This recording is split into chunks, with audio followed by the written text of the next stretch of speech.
साहब कौन हुआ साहब कारण क्या है? 2,000 रुपया नहीं तो बंद कर देगा।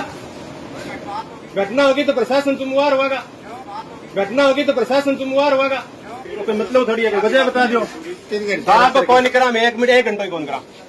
मान आरक्षण कौन चाहिए? सीधी बात है। मैं बंद कौन करा? मैं तो शाम ने रोटी कौन बना? मैं रोटी और जुगाड़ देते हूँ। मैं अब बंद कर दिया। मैं रोता नहीं कौन कौन डेली देते करो माने के जो मारा टब्बर शाम ने रोटियां वो जुगाड़ कर दो। मैं अब बंद कर देंगे लो। मानने के जो मारा टब्बर शाम ने रोटियां वो जुगाड़ कर दो। मैं अब बंद कर देंगे। देखा आपने भारत बंद के दौरान की एक तस्वीर। एक दुकानदार का दर्द छलक आया। वो कह रहा था मेरे और मेरे परिवार की शाम की रोटी का इंतजाम कर दें तो मैं दुकान आज बंद कर दूं। भारत बंद के कारण अगर बहुत जरूरी थे तो उस व्यक्ति को समझाकर दिखाते कि उसकी रोटी का संकट इनकी मांग के सामने छोटा है। खैर, एक तस्वीर और देखिए।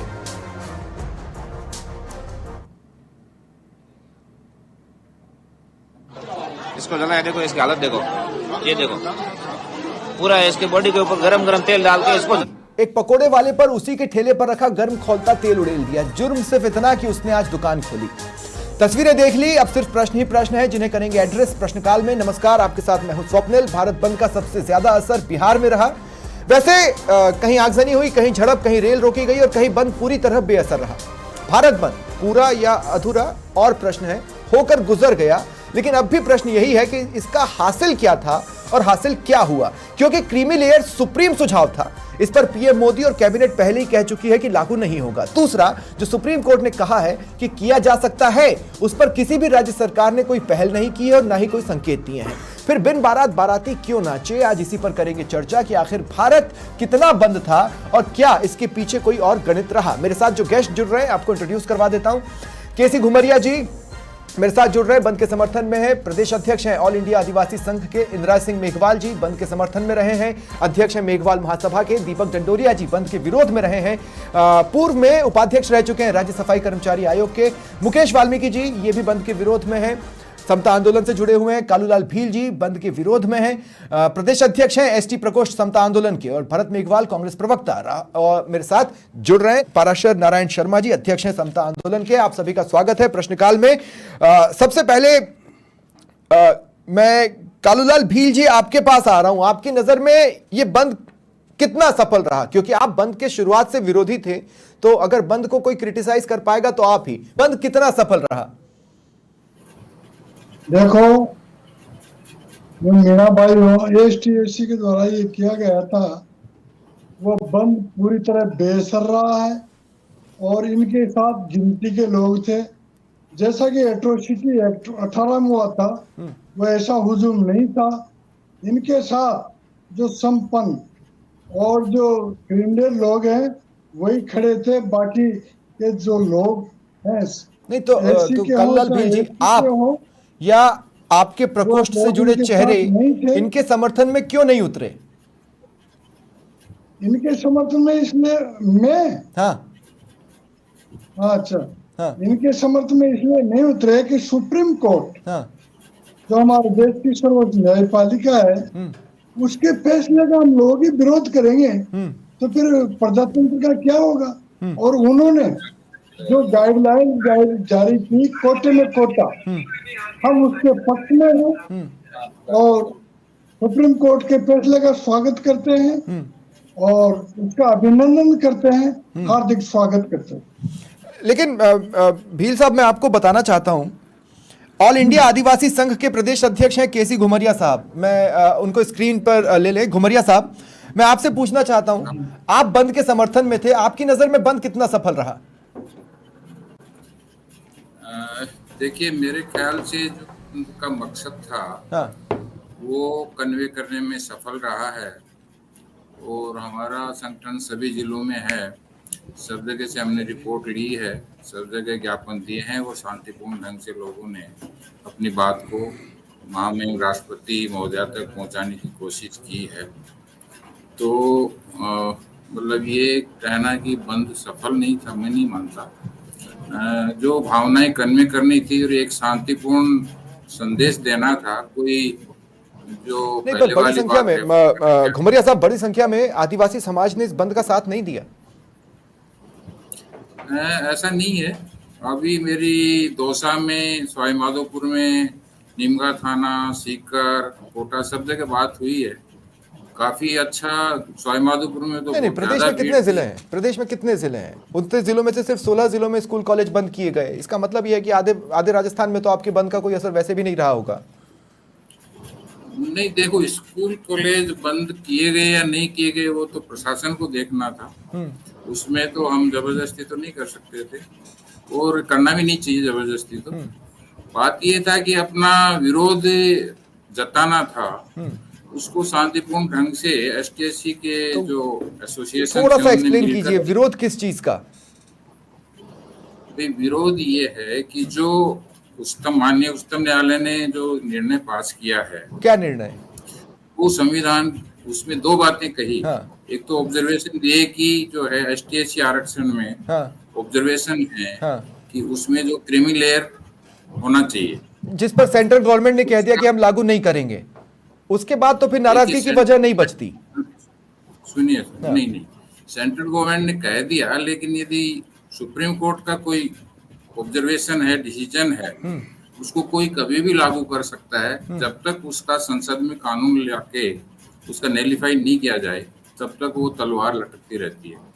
इसलिए नहीं, लेकिन गवर्नमेंट ने सिर्फ नहीं, तलवार लटकती है। जिसको तलवार चलानी है वो तो कह दिया कि मैं तलवार चलाऊंगा ही नहीं, वो म्यान में पड़ी रहेगी। नहीं, ऐसा नहीं है, वो कभी भी चल सकती है। आप देखिए 2019 में एक डिसीजन फिर तो हुआ आप था। किसी पर भरोसा ही नहीं कर पाएंगे ना। अगली सरकार भी जो आएगी हो सकता है वो तलवार चला दे। अब सुप्रीम कोर्ट नहीं। का सुझाव तो नहीं हटाया जा सकता ना वर्किंग से। देखिए साहब, जो यदि सुप्रीम कोर्ट कोई डिसीजन देता है और उसका जब तक संसद में कानून लाके उसको नेलिफाई नहीं किया जाए, तब तक वो रहेगा।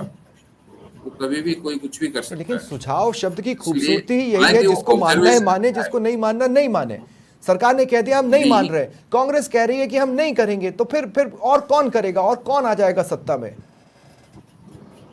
नहीं, सत्ता में तो पार्टियां आती रहती हैं और कोई कभी अपने हिसाब से उसको वो कर सकता है मैनिपुलेट। ठीक है। तो उसका हमारा यही है कि भाई उसका कानून लाया जाए और उसको जो है नेलिफाई किया जाए कि ये जो है स्टैंड नहीं करता है। ठीक है, दीपक डंडोरिया जी, आपकी नजर में कैसा रहा बंद?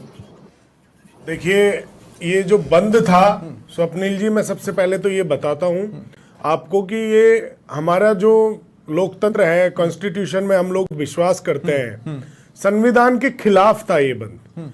ये सुप्रीम कोर्ट की अवमानना था।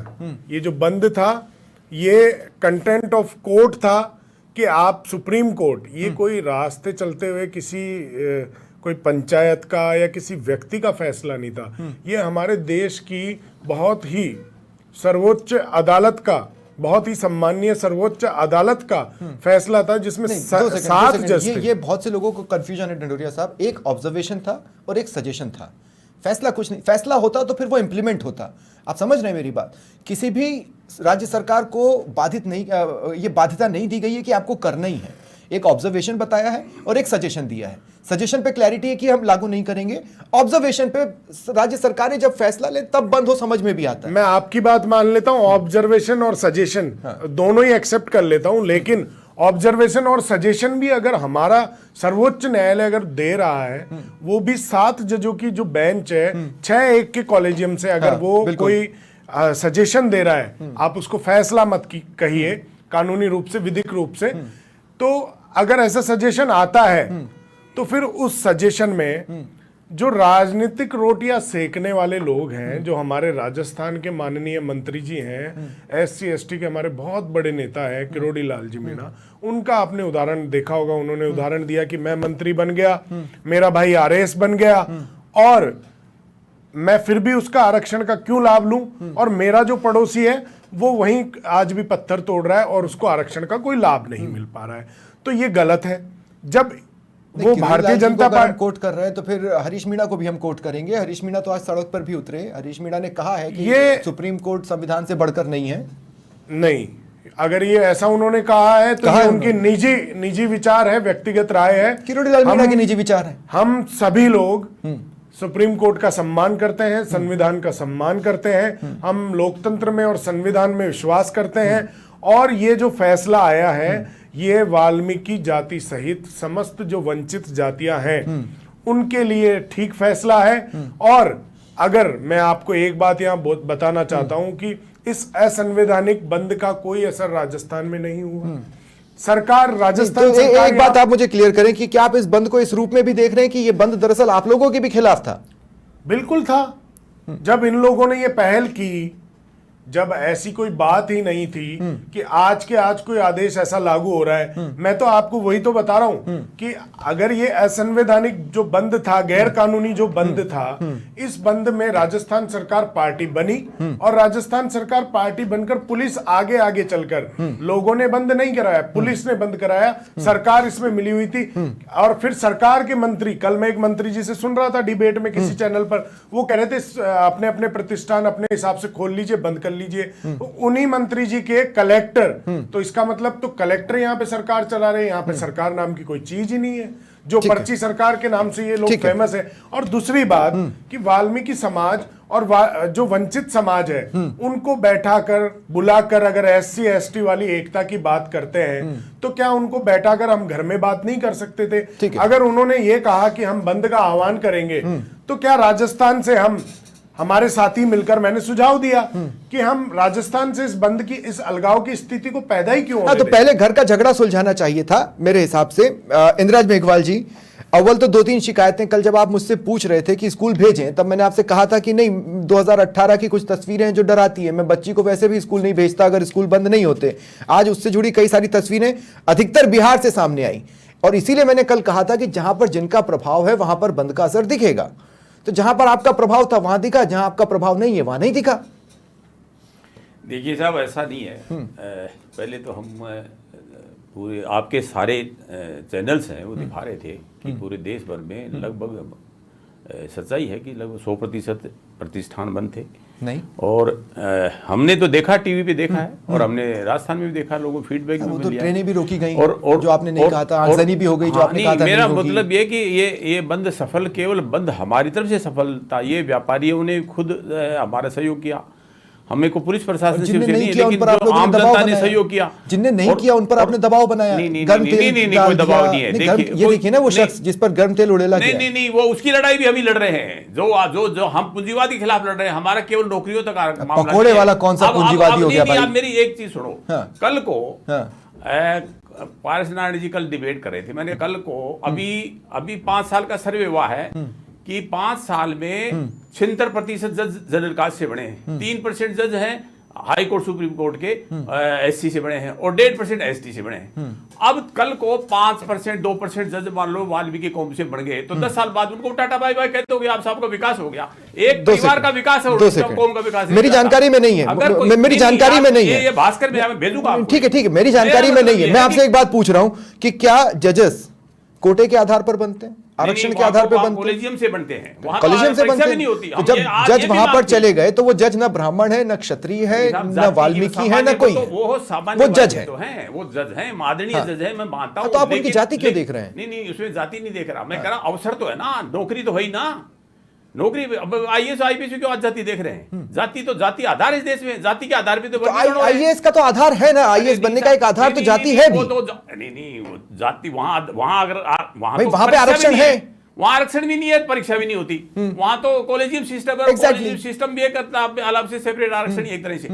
देखिए मैं तो आपको दुख इस बात का है कि जजेस में मेघवाल नहीं है, मीणा नहीं है, पर है तो वाल्मीकि भी नहीं है। उनको दे दो बेचारों को, हमें मत दो। मैं कह रहा हूं अभी आपके लेटर 45 आदमी नियुक्त कर रहे थे, उनको दे दो हमें मत दो। आप कह रहे हो उनको दे दो हमें मत दो, तो कोटा तो यही कर रहा है ना कि आपको नहीं दे रहा है, उनको दे रहा है। नहीं, वो हमारे भाई है। मैं सब देखिए यहाँ ये बात हो रही है, एक लड्डू था बंद और वो लड्डू फूटने से सबका सिर। अब ये होगा क्या कि 10 साल बाद इनको कह दे कि आपके भी विकास हो गया, एक हमारे पास ठप्पा लग गया कि जैसे मेघवाल कौम का विकास हो गया, अब आप आउट। कल को वाल्मीकि भाई को किसने कहा आप आउट? किसी ने नहीं कहा आप आउट। नहीं, ये होगा, ये सुप्रीम कोर्ट ने कहा, कैसे होगा? नहीं, देखो एक ऐसी चीज बता दीजिए जिससे ये पता चलता हो कि ये होने वाला है। नहीं, ये शुरुआत होगी ना। कैसे? अगर मान लो हमारे जो 15% आरक्षण है उसमें से अगर 3 टुकड़े कर दिए 5% में और उन टुकड़ों में रोस्टर में तीनों नहीं आ पाएंगे 5%। अरे साहब कुछ भी हो सकता है। आप कैसे कह सकते हैं 60 जातियों में अगर टुकड़े हो गए, अगर कोई टुकड़ा करेगा भी तो उसको उसके डेटा को तैयार करना होगा, उसके पीछे रिसर्च देनी होगी। तो उसे डेटा के बाद ही फैसला जाता, फिर क्या जल्दी थी? तो डेटा कोई ये थोड़ी है ने कहा ना कि अगर आप निर्णय लेंगे तो आप डेटा प्रोवाइड कीजिए। सरकार के पास, केंद्र सरकार के पास एजेंसी नहीं है, क्या जांच करवा लेती, सर्वे करा लेती? कौन कितना आपके पास कोई डेटा है? चलिए, आप तो हमारे पास डेटा नहीं है, हम तभी तो करें, हम आप तो उनकी भलाई के लिए काम करते हैं ना, तो आप डेटा बताइए कितने बिल हैं। हम ये कह रहे हैं कि मान लो पिछले 50 साल में अगर नहीं, मेघवाल जी मेरी बात सुनिए, मेरे सवाल को समझने की कोशिश कीजिएगा। मैं ये कह रहा हूं आपके पास ये डेटा है ना कि इतने सालों में कितने जजेस किस किस कास्ट से आए, तो आपके पास ये भी तो डेटा होगा ना। एससी का किसी का नंबर नहीं है। 2 सेकंड, हाँ, तो मैं ये कह रहा हूं, मैं जजेस के कास्ट पर जाऊंगा ही नहीं। मैं आपको 1-2 नाम गिना भी सकता हूं, लेकिन मैं नहीं गिनाऊंगा। मैं आपसे ये कह रहा हूं, मैं आपसे, बहुत सिंपल सा सवाल है, आप समझने की कोशिश कीजिएगा। क्या आपके पास ये डेटा है कि अब तक जितने भी सर्विसेज में लोग लगे उसमें कितने वाल्मीकि हैं, कितने बैरवा हैं, कितने मेघवाल हैं, कितने मीणा हैं?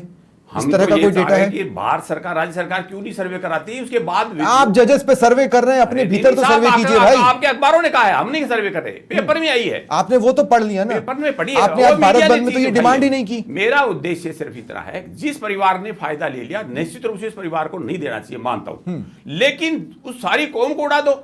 आप मान लो, किसने कहा कौम को उड़ाने वाले हैं? साहब पूरी कौम को, और तो कौम सेपरेशन किसका हो रहा है? मान लो, अरे भाई एक बात बताइए, अगर कोटे में कोटा होता है और मान लीजिए कि किसी को 1%, किसी को 2% दे दिया, मान लीजिए मीणा या मेघवाल को 5% दे दिया, तो वो तो टोटल आपका हो जाएगा ना। अब मेरा सुनो, आपका जवाब सुनो। 3 पॉइंट। एक तो जो ही टुकड़े होंगे रोस्टर में 200% का रोस्टर, तीनों नहीं आ पाएंगे। एक दूसरा ये होगा कि 10 साल बाद हमारे वाल्मीकि भाइयों कह देंगे यार तेरा 5% अब तू आउट हो। ये होगा, ये टुकड़े हो रहे हैं हमारे आरक्षण के। हमारी लड़ाई बड़ी है, हमारी लड़ाई पूंजीवाद के खिलाफ है, हमारी लड़ाई निजीकरण के खिलाफ है। 82 प्राइवेटाइजेशन हो गया। पूंजीवाद के खिलाफ आरक्षण का आंदोलन, दोनों ही आरक्षण का आंदोलन पूंजीवाद के खिलाफ कैसे? आरक्षण का बाद ये दोनों हमारे पास, आरक्षण का आंदोलन का पूंजीवाद से लेना देना क्या? साहब ऊंट को मुंह में जीरा, 82% तो प्राइवेट सेक्टर कर दिया आपने। बाहर रहा 18% में भी हमारे पूरा कोटा हुआ नहीं, और अब वंचित कौमों को आपस में लड़ाया जा रहा है। ये केवल सारे, अरे तो मत लड़िए ना, आपस में बात कर लेते हैं आप लोग। पे क्यों ताकत लगा रहे? 80% की बात क्यों नहीं करते? आप ये बताइए, हायर कास्ट, सुनो, आप जो हायर कास्ट है, मान लो अभी ईडब्ल्यूएस में आपने 8 लाख, मैं आपको एक चीज बताता हूं। छत्तीसगढ़ में बंद लगभग बेअसर इसलिए रहा, झारखंड में बंद लगभग इसलिए बेअसर रहा क्योंकि ऑलरेडी वहां पर SC/ST बाहुल्य क्षेत्र है और वहां पर वो लोग आपस में खुश हैं, इसलिए बंद लगभग बेअसर सा रहा। लेकिन देश की जनता उलट के आ रही है इस फैसले के खिलाफ, तो न्याय की वहां सरकार रहेगी। मैं खुद कह रहा हूं कि बंद ठीक था, 100% सफल नहीं था। भरत मेघवाल, मैं लगातार कांग्रेस से ये सवाल ले रहा हूं और मैं ये सवाल पूछ कर बोर नहीं हुआ हूं। मैं एक बार फिर ये सवाल लेने वाला हूं, जिसकी जितनी हिस्सेदारी उसकी उतनी भागीदारी, ये किसने कहा था? ये आप ही लोगों ने कहा था। कोटे में कोटा वही तो है, फिर आप भारत बंद का समर्थन कर रहे हैं। कोटे में कोटा वही है ना, जिसकी जितनी हिस्सेदारी उसकी उतनी भागीदारी। देखिए स्वप्निल जी, ये 2 अलग अलग बातें हैं। सबसे पहले हमको ये समझना पड़ेगा कि जिस SC/ST आरक्षण की बात की जा रही है वो आखिर क्यों की जा रही है। डॉक्टर बाबा साहब भीमराव अम्बेडकर जी का संविधान के अंदर आर्टिकल 15, 16, 17, 18 आरक्षण SC और ST को दिया था भेदभाव के आधार पर, अनटचेबिलिटी के आधार पर। और आज हम जिस 21वीं सदी में जी रहे हैं ना, वहां पर जो आरक्षण है वो आरक्षण आर्थिक आधार पर नहीं है। आप चाहे कितने ही पैसे वाले हो जाए, आप चाहे कितने ही शिक्षित हो जाए, आज भी एक दलित के साथ उच्च जाति का व्यक्ति बेटी व्यवहार नहीं करेगा। आज भी दलित को घोड़ी, आप सुनिए आप मेरी बात सुनिए, आप देखिए मेरे को कंप्लीट होने दीजिए एक बार। मैं एक्सेप्शन की बात नहीं करूंगा। नहीं, सोशल जस्टिस भीतर भी देखना होगा। SC/ST समाज में भी क्या मीणा वाल्मीकि के साथ अच्छा बर्ताव कर रहे हैं या नहीं कर रहे हैं? क्या वो किसी तरह का, मैं आपको वही मैं आपको बात बता रहा हूं। हाँ, मैं वही आपको बात बता रहा हूं। आज जो आरक्षण हमको मिला हुआ है वो अनटचेबिलिटी के आधार पर मिला हुआ है। ठीक है। आज भी अगर एक दलित व्यक्ति, और दलित में सब आते हैं, दलित में केवल मेघवाल नहीं आते, दलित में केवल बैरवा नहीं आते, दलित में केवल वाल्मीकि नहीं आते, ये होमोजीनियस ग्रुप है। इसके अंदर अगर आज दलित घोड़े पर बैठ जाएगा तो उसको उतार दिया जाता है, अगर दलित मूछे रख लेता है तो उसको उतार दिया जाता है। क्या सरकार इस जात की प्रोटेक्शन देती है कि आर्थिक आधार पर जो लोग हैं उनके साथ बेटी व्यवहार कर लेंगे, उनको घोड़ी पर बैठने दे देंगे, उनको मूछे रखने दे देंगे? आप बता दीजिए। और रही बात सुप्रीम कोर्ट के, माननीय कौन रोकता है उनको? ये भी गिनाइए। चलिए, कौन रोकता है? दलितों को घोड़ी पर चढ़ने से अरे कौन कितनी- कौन रोकता है, ये पूरे बताइएगा। देश के अंदर आज भी वो नहीं मानसिकता नहीं नहीं, है। आप सवाल नहीं समझे, आप सवाल नहीं आज समझे, भी वो आप मानसिकता सवाल नहीं है। समझे, आप सवाल नहीं समझे। मैं कह रहा हूं सिर्फ जनरल रोकते हैं क्या? मैंने ये नहीं कहा। तो कौन कौन रोकता मैंने क्या है? कहा? आज भी कौन उस कौन रोकता है? मानसिकता के जो लोग हैं, हमने देखा है कि आईपीएस अधिकारी को भी अपनी बारात की निकासी के लिए पुलिस का प्रोटेक्शन लेना पड़ता है। हम तो उसी भैया उनको कौन कौन रोक रहा है बताइए ना। क्या पुलिस को पता नहीं है? क्या सरकार को पता नहीं है? अगर आपको ये पता है कि वो भेदभाव SC/ST ग्रुप के भीतर भी है तो वही तो आज खुलकर भीतर सामने आ नहीं है, गया। भीतर नहीं है। कैसे नहीं है? भीतर नहीं है। कैसे नहीं है? आप एक एग्जांपल बता दीजिए मुझे। मैं भीतर आपको 4 एग्जांपल बता सकता हूं। मैं दीजिए। आपको बताता हूं आप किस मुझे टाइप के। बताइए। अब सुनिए आप मेरी बात। बताइए मुझे, बिल्कुल SC/ST के मैं अंदर आपको कौन बता- निकासी के लिए रोक रहा है? मैं आपको कौन बता घोड़ी पे चढ़ने के लिए रोक रहा फिर है? बात वहीं तक कौन नहीं है। मूछें रखने के लिए अरे रोक भाई, रहा है? मैं कह कौन रहा हूं किसके घर में खाना खाने के लिए रोक रहा है? 59 जातियां आप मुझे बता हैं, 59 जातियां हैं। उस 59 क्या में इनकी भी बहुत आपस में सारी शादियां जातियां होती हैं। हैं? उसमें मैं ठीक है, मैं बिल्कुल आपको होती 2 है। पल में बता देता हूं। बिल्कुल होती है। अभी बिल्कुल अभी होती अभी है। साफ कर लेते हैं। बिल्कुल मुकेश होती है। वाल्मीकि जी, मुकेश वाल्मीकि जी, बिल्कुल होती है। लेकिन मैं अपनी कितनी बात खुशी को- से, एक मिनट, मैं कितनी अपनी खुशी, बात को नहीं नहीं, पूरा आपकी करूं। खुशी हो। एक अरे मिनट आपका मेरी बात- पॉइंट पे तो जवाब ले रहा हूं भाई, फिर मैं आपके पास तुरंत आ जाऊंगा। मुकेश वाल्मीकि जी, कितनी खुशी के साथ वाल्मीकि समाज की बेटी को SC/ST के दूसरे ग्रुप्स बहू के तौर पर स्वीकार करते हैं। सुना भरत साहब? कठपुतली नगर एक पास- भी नहीं। सुनो सुनो, कठपुतली नगर अरे भाई पास मेरी में। खुद लव मैरिज है। हाँ, सुनिए तो सही। आप एकाध एक अब- लव अब- मैरिजेस अब की मैं स्टोरी आपको बताएंगे। मैं आपको क्या है example दे रहा सबरी जी, हूं। देखो मैं आपको एग्जांपल दे रहा हूं। आप अपवाद तो सब जगह मिल जाएगा। 500 मीटर की अपवाद नहीं है ये। अरे भाई आज मेरी खुद भी- लव मैरिज है, आज भी- मेरी मेरी पूरी बात फैमिली सुनिए, लव मैरिज मुझे- की है। रहा है, वाल्मीकि मुझे का आप ये शादी। बता दीजिए, मुझे आप ये बता दीजिए कितने जितने भी दलित समुदाय के लोग हैं, कितने उच्च जाति के लोग उनसे शादी कर लेते हैं और कितनी ऑनर किलिंग नहीं होती। एग्जैक्टली, पर ये सिर्फ क्या जनरल और SC/ST के बीच में ही हो लेकिन रहा आप है? बात क्या को ये सिर्फ समझिए, SC/ST के बात भीतर को नहीं हो रहा समझिए। है? आर्थिक आधार पर SC/ST को आरक्षण नहीं मिला है। मैं आपको भेदभाव फिर के कह रहा आधार हूं, पर मिला है। भेदभाव वो के आधार भेदभाव पर। SC/ST तो के आपके भीतर पास भी ऐसा है। क्या आधार है जो अरे आप ये बता- कह रहे हैं कि उपवर्गीकरण अरे करिए? भाई- पहली चीज। दूसरी अरे चीज आप ही मेरी कह रहे बात थे है। भाई, जिसकी जितनी भी हिस्सेदारी उसकी आप उतनी सुनिए तो भागीदारी। सही, तो मेरी बात तो सुनिए ना। नहीं, अगर वाल्मीकि समाज की मेरी बात भी भागीदारी तो सुनिए उसको ना। हिस्सेदारी दे देते हैं। मेरी बात भी तो सुनिए ना आप। हाँ। मैं वही तो कह रहा हूँ। हाँ। माननीय सुप्रीम कोर्ट ने, आपने कहा आज उन्होंने आदेश दिया 1 अगस्त को, 2004 के अंदर 5 जजों की बेंच ने दिया था और 5 जजों की बेंच ने कहा था कि होमोजीनियस ग्रुप है जिसको उप विभाजित नहीं किया जा सकता। और एक जो जज त्रिवेदी जी थे उन्होंने कहा था state has no power to interfere और डिस्टर्ब सब classification of SC and ST। क्या? ये जजों का था। अरे भैया, रिकंसिडरेशन आप ही लोगों ने सिखाया है कि संविधान सुनिए। बना है संशोधन के लिए। सुनिए, मैं वही कह रहा हूं। अब वही मैं आ रहा हूं। आप ही लोगों ने सिखाया है। मैं वहीं आ रहा हूं। आप भी तो संशोधन मैं वहीं अगर आ रहा हूं। आपका आप सुनिए, मैं अगर वहीं आ रहा हूं। INDIA गवर्नमेंट दो- बनती तो क्या क्या संशोधन होते? 2014 50% कैप हटाने का संशोधन होता, बिल्कुल होता। कोटे में कोटा हम का सहमत संशोधन है ना? होता, हम सहमत है ना? भागीदारी आप वाला बढ़ा दीजिए संशोधन इनका होता कोटा। ना? आप अलग से वही कोटा तो दे सजेशन दीजिए। है। आप अलग से कोटा दे दीजिए। 15% के हाँ। पेमेंट दे दीजिए ना। आप मानते हैं कि जो समुदाय पर ये तो आपकी डिमांड ही नहीं है उनकी भारत बंद की आज। क्यों नहीं यही है? तो भारत क्यों बंद नहीं की है? ये डिमांड ही नहीं है क्यों कि आप नहीं है? किसी और को सेपरेट क्यों नहीं कोटा है? दे दीजिए। क्यों नहीं है? मैं एक क्यों मिनट, नहीं? अगर ठीक है, एक दो चार ठीक है भरत भाई, मैं आऊंगा आपके पास आऊंगा। मुकेश वाल्मीकि जी, मेरा सवाल आपसे है, इस पूरे भारत बंद की तस्वीरों को आपने किस रूप में लिया? क्या इस रूप में लिया कि वो एक मांग के समर्थन में भारत बंद है, या इस रूप में लिया कि आपको डरा दिया गया? शक्ति प्रदर्शन था कमजोर, उपेक्षित और वंचित जातियों के खिलाफ। ये दिखाना चाहते थे कि अब हम बलशाली हैं, साधन संपन्न हो चुके हैं, हम तुम्हें किसी भी कीमत पर आगे नहीं आने देंगे, चाहे सुप्रीम कोर्ट निर्णय दे दे या कोई भी दे दे। हालांकि सुप्रीम कोर्ट का ये निर्णय है नहीं, लेकिन इस तरह का भ्रम फैलाया जा रहा है कि सुप्रीम कोर्ट ने ऐसा निर्णय दे दिया कि उपजाति वर्गीकरण हो जाएगा, जबकि प्राइम मिनिस्टर ने कह दिया, गवर्नमेंट ने कह दिया, सब कह चुके स्पष्टीकरण। लेकिन उसके बावजूद भी मैं काउंटर करता हूं। उसके मैं बावजूद- यहाँ पे ये पॉइंट क्लियर कर दूं कि सेंट्रल गवर्नमेंट ने सिर्फ क्रीमी लेयर पर अपनी Yes, स्थिति हम को creamy साफ layer किया है। पे- कोटे में कोटा पर कोई नहीं, अभी स्थिति कोई को साफ नहीं, किसी ने भी नहीं वो किया। उनका सब्जेक्ट ही नहीं है। हाँ।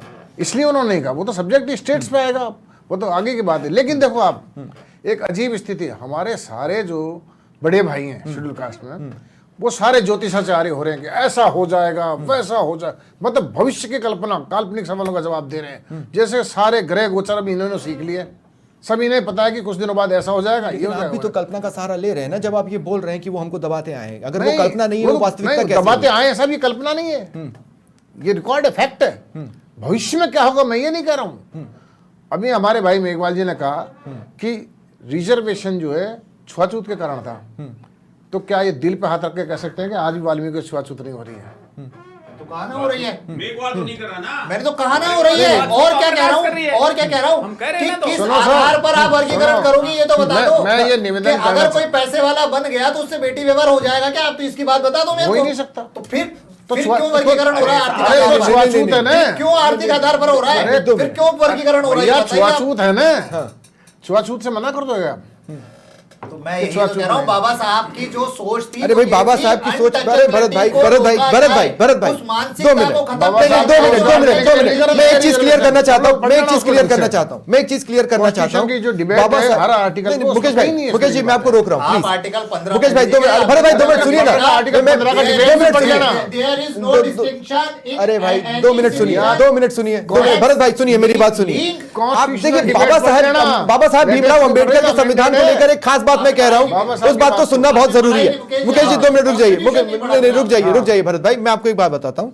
कॉन्स्टिट्यूशन पे आप मुझसे भी बहस कर सकते हैं और नारायण पाराशर शर्मा जी से भी बहस कर सकते हैं। मैं आपको बताता हूँ क्या बाबा साहेब ने जिस स्वरूप में संविधान को लाया था, एक पर्टिकुलर टाइम तक उसकी मूल आत्मा रही, फिर उसके मूल आत्मा में 2 शब्द जोड़कर उसकी मूल आत्मा को बदला गया। इस बात को समझने की जरूरत है। दूसरी बात यह कि जो आरक्षण की व्यवस्था थी वो ये थी कि 10 सालों के अंदर भेदभाव खत्म करो, जो करने में कांग्रेस विफल रही, जिसका नतीजा यह रहा कि 10-10 साल चीजें बढ़ती रही।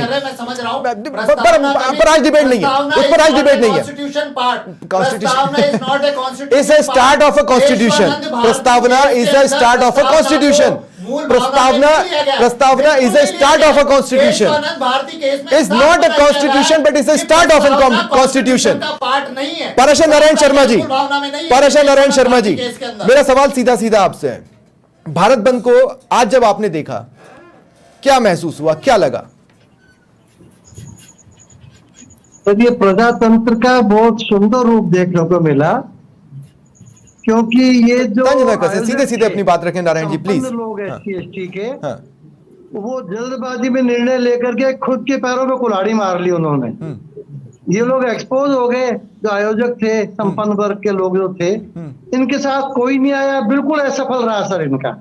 ये जो है अब इनके पास कुछ नहीं है, अभी भी डाइवर्ट कर रहे हैं लोग। हमने बसपा के लोगों को भी देखा, हमने भीम आर्मी को भी देखा, भीम सेना को भी देखा।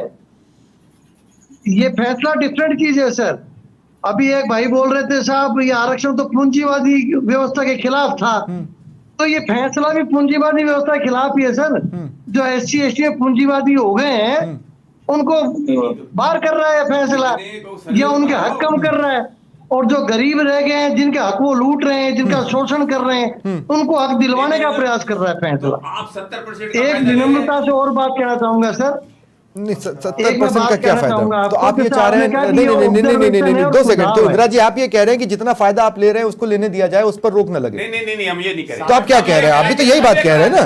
हम ये कह रहे हैं कि डेटा इकट्ठी किया जाए, किसके पास कितनी जमीन है, किसके पास कितनी इंडस्ट्री है, दो सेकंड, ठीक है, आप ये कह रहे हैं। आज भारत बंद के तमाम तस्वीरें आपके सामने मैं रख सकता हूं, किसी एक में आपके मांग पत्र में ये चीज लिखी हुई हो तो मुझे दिखा सकते हैं आप? नहीं, ये उद्देश्य ये हमारा बड़ा उद्देश्य होगा तो वो रिफ्लेक्ट करवा देना। आपके पास तो आज मंच था, आप देखो, आपके पास आज मंच था, आप रिफ्लेक्ट करवा देते।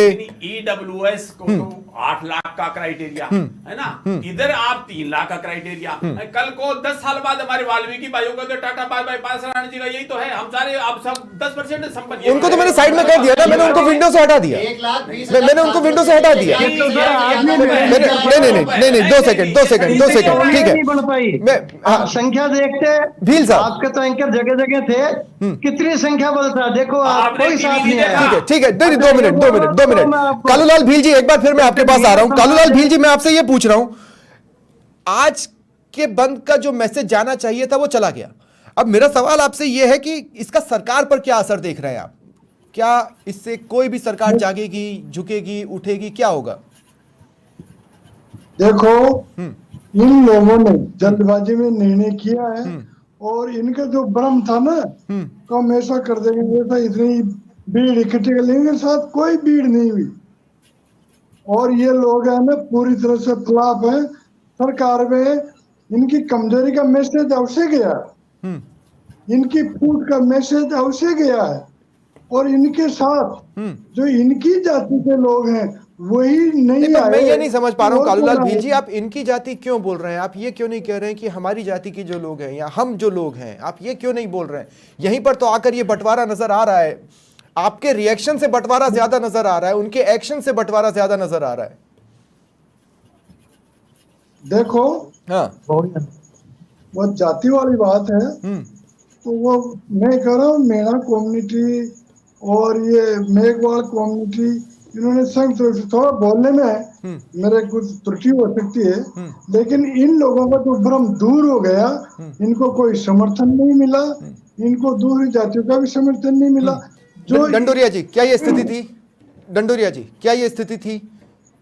बिल्कुल ये तो बंटवारा तो था ही, और इसमें जो सबसे बड़ी गलती है, जैसा भील साहब कह रहे हैं, जो हमारी जो यहाँ राजस्थान में जो संस्थाएं चल रही है, अंबेडकर वेलफेयर सोसाइटी नाम की जैसी संस्थाएं हैं, उसी में वो लोग भेदभाव करते हैं, उसी में वो वाल्मीकियों को और बाकी जो जातियां हैं, वंचित जातियां हैं, उनको कहीं भी वो प्रतिनिधित्व नहीं देते।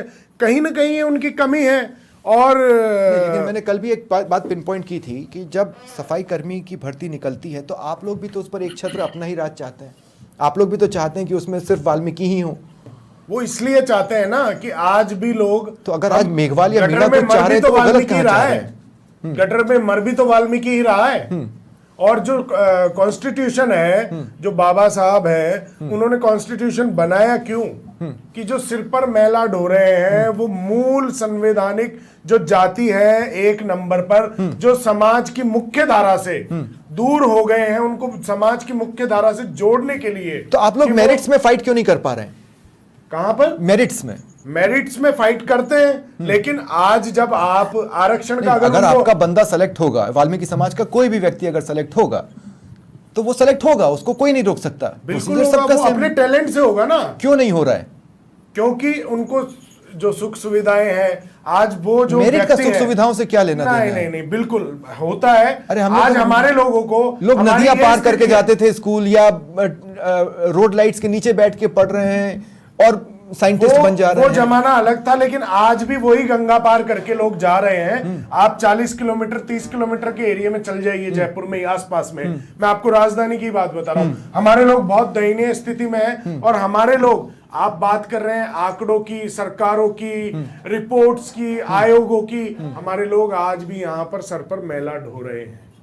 ये मतलब हमारे पास आंकड़े हैं, ये मानवता को शर्मसार करने वाली चीजें हैं। और दूसरी बात कि हमारे लोगों को साधन संसाधन उपलब्ध जब नहीं होंगे, उनको उसी काम में जब उनको धकेला गया है और वो वहीं पर है, तो उनके बच्चे पढ़ेंगे कैसे? वो रोजगार सृजन तो कर ही नहीं पा रहे हैं। ठीक है, उनका विकास तो हो ही नहीं पा रहा। तो कैसी घुमरिया साहब, मेरा एक सवाल है, मैं थोड़ा सा घुमा के पूछूंगा। मुझे एक बात बताइए कि मान लीजिए एक जॉइंट फैमिली है 35-40 लोगों की। अब होता क्या है कि अगर उसमें से किसी एक की भी परिवार से अनबन हो रही है, पूरी कॉलोनी को पता चल जाता है कि भैया वो एक बंदा नाराज था।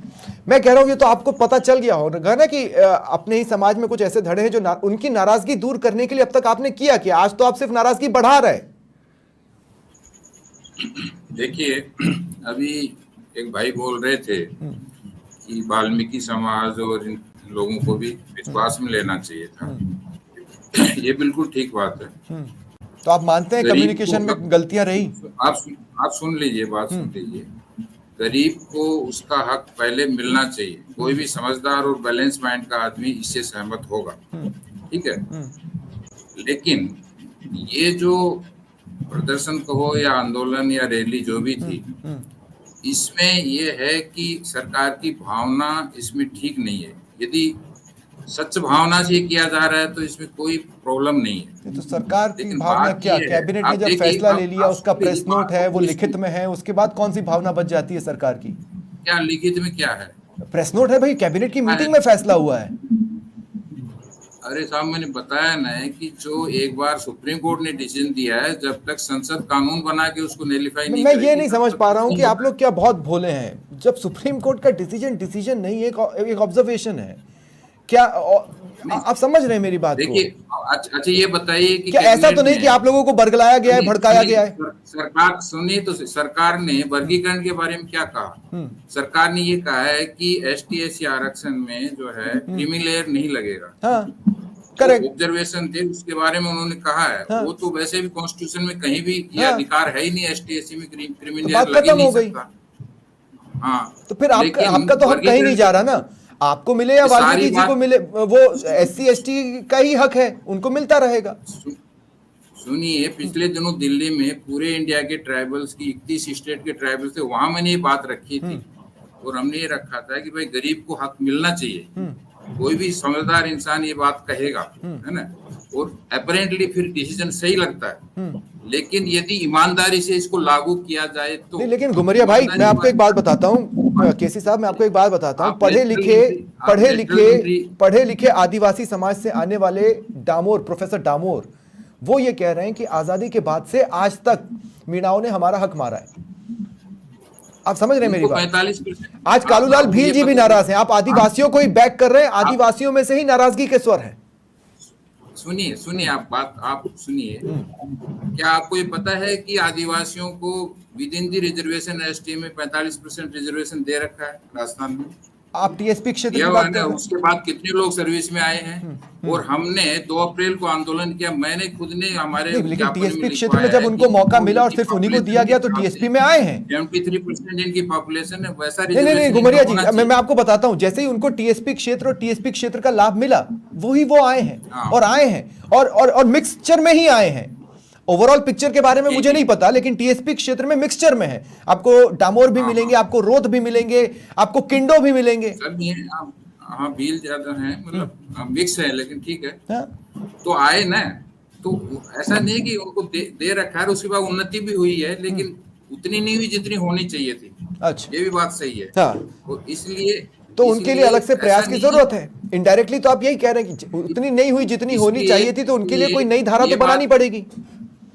हमने ये सजेस्ट किया था वहाँ, आपको बताऊं कि एक एक्सपर्ट लोगों की कमेटी बने, इसको डिसीजन को ठीक से समझे, और हमारे जो भाई पीछे रह गए उनको भी कॉन्फिडेंस में लेके बात किया जाए कि इसके नतीजे आगे क्या होंगे। तो फिर इंद्राज मेघवाल जी, अगर ये सजेशन था कि पहले सबको एक मत करके फिर एक आंदोलन किया जाए, तो सबको एक मत करने की कोशिशें की थी कि नहीं की थी? देखिए साहब, हमारे पूरे नजर इस चीज के ऊपर, मैं खुद नगर निगम में डायरेक्टर रहा हूं, मैंने देखा कि हमारे वाल्मीकि भाइयों को हम परमानेंट करने के लिए मैंने रेगुलर 2 साल संघर्ष किया। हमारे कुछ नेताओं को लाके वाल्मीकि से लड़ा दिया।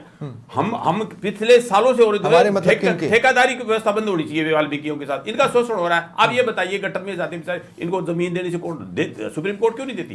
इसलिए इनको इंडस्ट्री भी क्यों नहीं देते? सवाल ये नहीं, इनको नहीं क्यों नहीं देती? इनका विकास की इच्छा है, तो विकास की इच्छा नहीं, लड़ाने की इच्छा है। आज आप भारत बंद करते, आप मुकेश वाल्मीकि को लेकर बैठते, आप दीपक डंडोरिया को लेकर बैठते, दीपक डंडोरिया को भी लेकर बैठते। अरे दीपक डंडोरिया ने कल एक प्रेस कॉन्फ्रेंस की है, दीपक डंडोरिया ने कल एक प्रेस कॉन्फ्रेंस कर अपनी मंशा बताई है, आप उनको अपने साथ क्यों नहीं जोड़ पाए 24 घंटे में? ऐसा लगेगा कि खारिंदर को दे देंगे, वो बात नहीं है। सवाल ये है कि हमारे लड़ाई कराई जा रही है, टुकड़े कराए जा रहे हैं। इसके पीछे आज कहते हैं 10 साल बाद इनको कहते हैं आपका विकास हो गया, इसके पीछे षड्यंत्र है, पॉलिटिकल एजेंडा है। ये पॉलिटिकल एजेंडा नहीं है। नहीं, आप ये बताइए पॉलिटिकल एजेंडा कैसे? देश की जन धन धरती है। मेरे पास पॉलिटिकल चेहरे में पूछ लूंगा, पॉलिटिकल एजेंडा कैसे? पॉलिटिकल एजेंडा ये है कि देखो, बीजेपी को अपना 400 पार का आंकड़ा पूरा नहीं है, उसकी जिम्मेदारी एससी को बनती है, एससी के टुकड़े कर दिए इस देश में। 2 सेकंड, अब मैं आपको बताता हूं, कहीं आपका प्रदर्शन पॉलिटिकल एजेंडा तो नहीं था। मायावती कहती है, सुनिए, कांग्रेस पूंजीवाद के खिलाफ है, मायावती की बसपा पूंजीवाद के खिलाफ है, और आप कह रहे हैं आपकी लड़ाई पूंजीवाद के खिलाफ है। तो क्या ये आपका प्रदर्शन बसपा का प्रदर्शन था, कांग्रेस का प्रदर्शन? कोई बसपा का नहीं, हम तो सबकी लड़ाई लड़ रहे हैं। हम तो पूरी एससी एसटी की लड़ाई लड़े। हम चाह रहे हैं कि हमारे आज टुकड़े नहीं हो, कल को और टुकड़े नहीं हो। हमारा आरक्षण खत्म होने के कगार पे है, ये एकता है हमारी। हमारे साथ कोई खत्म कर रहा है? नहीं, आरक्षण खत्म नहीं हो सकता। अरे साहब, हो जाएगा, हो जाओ आप, हमारा हो रहा तो इनका भी जाएगा। किसी दिन तो ये ऐसा आना चाहिए ना कि आप लोग इतना ऊपर उठ जाएं कि आरक्षण की जरूरत ना बचे। ये तो सर्टिफाई कर दिया माननीय न्यायालय ने कि साहब इसमें ये कौमें संपन्न हो चुकी है, तो संपन्नता बताओ तो सही। किस कौम को उन्होंने संपन्न कहा? अरे साहब, अपर लेवल तो बता दिया ना। कौन बताइए, एक बता दीजिए। नहीं, मैं ये कर मान लो, मान लो मतलब क्या है? सुप्रीम कोर्ट ने किसी एक को भी संपन्न कह दिया तो बता दीजिए। नहीं, संपन्न का मतलब उन्होंने कहा अपर तो बता दिया ना कि कहां बताया? उन्होंने कहा पता लगाओ, अगर करना हो तो पता लगाने के बाद नहीं आना चाहिए। कह दिया हम नहीं पता लगाएंगे। सरकार क्या कर रही थी? सेंटर ने कह दिया नहीं पता लगाएंगे। आप क्यों नहीं लगाएंगे? भारत सरकार जातिगत जनगणना उन्होंने करनी नहीं है। हरियाणा में तो कल ही लागू कर दिया। क्या हरियाणा में तो क्लासिफिकेशन हो गया 10%। हरियाणा में दोनों जातियों को बांट दिया। हम ये करें कि बंदर बीच में पर 2 बटी हुई जातियां तो पंजाब के थ्रू ऑलरेडी कोर्ट में जा चुकी थी। अरे साहब, पंजाब वाला जाके पंजाब गई थी ना, तो बंटवारा तो तब भी था। मैं कह रहा हूं कि ये बिना सर्वे हो रहा है। हमारा उद्देश्य है कि सर्वे करा लो। तो इसलिए मैंने कहा ना, आपके प्रदर्शन में कहीं ये नहीं लिखा था कि जातिगत जनगणना करवाओ और सर्वे करवाओ। तो साहब, हम एक तो स्टिकर बनवाना था, एक तो पोस्टर बनवाना था। भरत मेघवाल, कांग्रेस सड़कों पर क्यों नहीं उतरी? आप भारत बंद के समर्थन में थे, कांग्रेस सड़कों पर क्यों नहीं उतरी? आज भरत मेघवाल भी सड़क पर था, कांग्रेस के माननीय प्रदेश भाई, अध्यक्ष आप तो गोविंद पार्षद सिंह, हैं, आपको सुनिए तो सड़क सुनिए पर होना ही चाहिए, लेकिन बिल्कुल मैं कांग्रेस को ही रिप्रेजेंट कर रहा हूं। राहुल गांधी नहीं उतरे, हरीश और हम नीचे और कौन है, और कौन है लोग? सचिन पायलट जी एक तरफ तो आप कहते हैं, देखिए नहीं स्वप्निल जी, देखिए अब दो चीज हो गई। अभी आपने कहा कि पॉलिटिकल एजेंडा है, मैंने नहीं कहा, उन्होंने कहा पॉलिटिकल एजेंडा, तो मैंने क्लैरिटी मांगी। कांग्रेस ने इसमें कोई पॉलिटिकल एजेंडा नहीं माना। कांग्रेस में माननीय प्रदेश अध्यक्ष जी ने क्या कहा कि हम बाबा साहब के संविधान के साथ है। टीकाराम जूली जी ने क्या कहा, हरिमोहन मीणा जी ने क्या कहा, सबने समर्थन दिया। इसको पॉलिटिकल एजेंडा नहीं बनाया। अगर कांग्रेस इस पे उतरती, राहुल गांधी जी अगर इस पे उतरते, तो निश्चित तौर पर बीजेपी इसको पॉलिटिकल एजेंडा बनाती और इसको कांग्रेस का कहती। लेकिन आज हर एक व्यक्ति उतरा है, और मैं आपको फिर बता देना चाहता हूं, भारत बंद का मतलब, भारत बंद का, सुनिए मेरी बात, इसी स्टूडियो में मौजूद दो लोग नहीं उतरे। सुनिए मेरी बात, भारत बंद का मतलब कोई टारगेट ऑडियंस नहीं होती कि 1000 से कम आ गए तो भारत बंद नहीं हुआ। यहां व्यक्ति को, अगर एक व्यक्ति भी रोड पर बैठकर इस देश के अंदर अपना विरोध प्रदर्शन करता है तो उसको विरोध माना जाता है, ना कि 5 या 10 की। तो आप ये नहीं कह सकते कि भारत बंद सफल नहीं रहा या अपना विरोध नहीं करा। और मैं आपको फिर ये चीज कहना चाह रहा हूं, बिल्कुल नहीं कहा कि वो फ्लॉप रहा। फ्लॉप और पास की तो बात ही नहीं है, फ्लॉप और पास की तो बात ही नहीं है। विरोध होता है। हमने अगर देखा, अकेला व्यक्ति बैठकर रोड पे अगर अपने वो विरोध प्रदर्शित करना है तो उसको विरोध नहीं कहा जाएगा क्या? अरे इस देश के अंदर लोकतंत्र है ना। अगर हाइपोथेटिकल बात करनी है तो मैं आपको एक हाइपोथेसिस बताता हूं, और बहुत शानदार हाइपोथेसिस बताऊंगा। जब आप लोगों को जनसभाओं में टारगेट दिया जाता है ना, इतनी भीड़ लेके आओ, उससे कम आए, तो आपका आलाकमान नाराज हो जाता है। और मैं सिर्फ कांग्रेस की बात नहीं कर रहा हूं, बीजेपी की भी बात कर रहा हूं। पॉलिटिकली बात नहीं कर रहा हूं, मैं इस देश के अंदर लोकतंत्र की बात कर रहा हूं कि अगर एक व्यक्ति खड़ा होकर अपना विरोध प्रदर्शन कर रहा है तो ये विरोध प्रदर्शन उन हर व्यक्तियों का था। यहाँ हर कोई पॉलिटिकल एजेंडा नहीं था। हम आज भी संविधान के साथ हैं और हम ये कह रहे हैं, देश का एजेंडा नहीं था आज भारत बंद जो है। माननीय सुप्रीम कोर्ट, नहीं, आज जो भारत बंद है ये देश का एजेंडा नहीं था। ये हर एक उस व्यक्ति का था जिसके संविधान के साथ खिलवाड़ किया जा रहा है भारतीय जनता पार्टी द्वारा। ये हर एक वो व्यक्ति था जिसको आरक्षण के नाम पर लोगों में भेदभाव लाया जा रहा है। SC ST की जो एक क्रीमी नहीं लाएंगे, बीजेपी ने कुछ कहा ही नहीं। आप संसद में बिल ले आए ना, लाए थे ना आप दिल्ली में, जब पोस्टिंग ऑर्डर केजरीवाल के पक्ष में माननीय सुप्रीम कोर्ट ने दिया था, आप लेके आए थे ना। आप कितने सारे ऑर्डिनेंस लेके आए, आप ले आते, जनता को बता देते कि हम आपके साथ है। एक तरफ आपके मंत्री तो बयान दे रहे हैं, एक बार सारे गेस्ट को स्क्रीन पर लाल मीणा जी भारतीय जनता पार्टी साथ है। पाराशर नारायण शर्मा जी, मैं सिंसियरली समझना चाहता हूं, आपका क्या एजेंडा है? आप क्यों इसमें पड़े हुए हैं? आपके नाम के आगे शर्मा लगा हुआ है, आप इसमें क्यों हैं? समता आंदोलन सर पूरी तरह से समतावादी आंदोलन है, और हमको इस फैसले से इसलिए खुशी है कि हम जो आरक्षण का लाभ और सरकारी योजनाओं का लाभ वंचितों तक पहुंचाने के प्रयास में थे, उस प्रयास को इस फैसले से बहुत बल मिलेगा। और एक और निवेदन करो सर, जैसे आपने कहा ना सुझाव है और ऑब्जर्वेशन है, सुप्रीम कोर्ट की संविधान पीठ के सुझाव भी बाइंडिंग होते हैं, ऑब्जर्वेशन भी बाइंडिंग होते हैं। आपको उदाहरण दूं, जैसे एक मीणा समाज का कमजोर व्यक्ति, नहीं स्टेट गवर्नमेंट आएगी तो आगे बढ़ेगी, उसको बढ़ना ही होगा, ये नहीं बता रहा हूँ सर। जैसे मीणा समाज का कोई व्यक्ति मान लो मेरिट के किनारे पर रह गया और वो हाईकोर्ट में रिट लगाता है कि साहब ये क्रीमी लेयर के बच्चे सिलेक्ट हो गए मीणाओं के, इनको हटाओ और मेरे को नौकरी मिलो, तो हाईकोर्ट उसके फेवर में डिसीजन देगा, आज की डेट में देगा। क्योंकि 4 संविधान पीठों के निर्णय है क्रीमी लेयर को बाहर निकाला जाए, वो बाइंडिंग डिसीजन है सरकार के ऊपर, सरकार माने या नहीं माने, हाईकोर्ट उसको नौकरी दिलवाएगा। ऐसा कैसा मैं बता दूं, उपवर्गीकरण लागू होना शुरू हो गया है, हरियाणा सरकार ने लागू कर दिया है, कैबिनेट ने डिसीजन ले लिया है, और वो चुनाव आचार संहिता लगी हुई है तो भेज दिया चुनाव आयोग के पास उसको सहमति के लिए। जो ही ये सरकार रिपीट होकर आएगी तो वो लागू करेगी, कानून बनाकर उन्होंने घोषणा की है हरियाणा सरकार ने, तो उपवर्गीकरण होगा सर वंचितों तक। ठीक है, और जो बेचारा पिछड़े हैं, दबे कुचले, ठीक है जी, ठीक है। मैं एक सवाल और यहाँ पर मुकेश जी, मैं सबसे पहले तो सॉरी, मैं इस डिबेट में आपको बहुत कम समय दे पाया, इसलिए लास्ट में आपके पास आ रहा हूँ, अब आप ही बोलेंगे। मुकेश वाल्मीकि जी, मेरा सवाल ये है कि आज आप कहते हैं कि एक धड़ा है जो आपके खिलाफ है। अब मैं आपसे ये बोल रहा हूँ कि क्या आपका जो भी धड़ा है कि नहीं है, सवाल नंबर 1। सवाल नंबर 2, वो क्या करेगा?